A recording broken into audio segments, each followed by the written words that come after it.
டெல்லியில் நாளை நடைபெற இருக்கும் இந்தியா கூட்டணி ஆலோசனையில் முதலமைச்சர் மு.க.ஸ்டாலின் பங்கேற்கவில்லை என தகவல் வெளியாகியுள்ளது. நாளை நடைபெறவுள்ள கூட்டத்தில் திமுக சார்பில் யார் கலந்து கொள்ளப் போகிறார்கள் என்ற அறிவிப்பும் இன்று வெளியாகவில்லை. தேர்தலில் பதிவான வாக்குகள் ஜூன் 4ஆம் தேதி எண்ணப்பட உள்ள நிலையில் இந்தியா கூட்டணி சார்பில் நாளை நடைபெறவுள்ள ஆலோசனைக் கூட்டத்தில் முதலமைச்சர் மு.க.ஸ்டாலின் பங்கேற்கவில்லை என தகவல் வெளியாகியுள்ளது. இது தொடர்பான கூடுதல் விவரங்களை எமது செய்தியாளர் சிவகுமார் வழங்க கேட்கலாம்.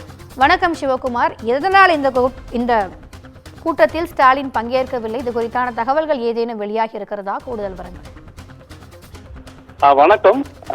நாளை ஜூன் 1ஆம் தேதி டெல்லியில் இந்தியா கூட்டணி கட்சிகளுடனான ஆலோசனை கூட்டம் நடைபெற இருப்பதாக தகவல் தெரிவித்த நிலையில இன்றையோ நாளை காலை 7 மணி அளவில் முதல்வர் டெல்லி பயணம் மேற்கொண்டு அங்கு நடக்கக்கூடிய ஆலோசனை கூட்டத்தில் பங்கேற்பதா தகவல் ஏற்கனவே வெளியேற நிலையில தற்பொழுது இருக்கக்கூடிய சூழலின்படி முதல்வர் அந்த ஆலோசனை கூட்டத்தில் பங்கேற்கவில்லை என்ற ஒரு தகவல் வெளியாகிருக்கு. குறிப்பா அந்த முதல்வர் அந்த ஆலோசனை கூட்டத்தை புறக்கணித்திருக்காரா என்பதன் அடிப்படையில இந்த விஷயத்தை பார்க்கிறோம்.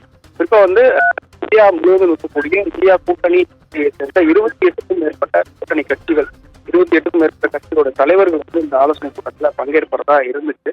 மேற்கொண்டு இப்ப இருக்கக்கூடிய ஜூன் 4ஆம் தேதி வாக்கு எண்ணிக்கை எண்ணக்கூடிய நிலையில இந்த ஆலோசனை கூட்டத்துல மேற்கொண்டு அடுத்த கட்ட நடவடிக்கை எலெக்ஷன் ரிசல்ட்டை பொறுத்து என்ன மாதிரியான நடவடிக்கைகள்லாம் எடுக்கலாம் அப்படின்ற சொந்தமா இந்த கூட்டத்துல முடிவெடுக்கிறதா இருந்துச்சு.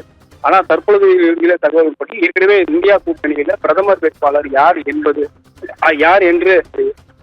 பிரதமர் வேட்பாளர் என்பது குறித்து இன்னும் முடிவாகாத நிலையில உட்கட்சியிலே யார் மாறுபட்ட கருத்துக்கள் இருக்கிறதுனால பிரதமர் வேட்பாளர் இன்னமும் அறிவிக்காத நிலையில இது சம்பந்தமா மேற்கொண்டு எந்த ஒரு நடவடிக்கை எடுக்க முடியாத நிலைமையில ஏற்கனவே மேற்கு வங்கத்துல இவங்க மம்தா அவர்கள் இந்த இதை கேன்சல் பண்ணியிருக்காங்க.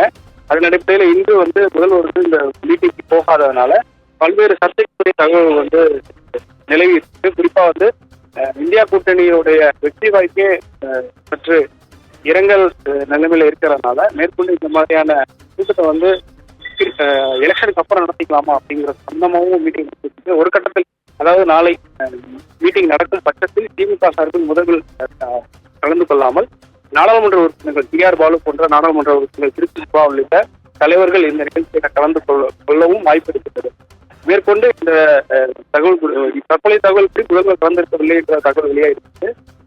நாளை இது குறித்த தகவல் மேற்கொண்ட தகவல் வெளியாகும் என்று கூடுதல் விவரங்களுக்கு நன்றி சிவகுமார்.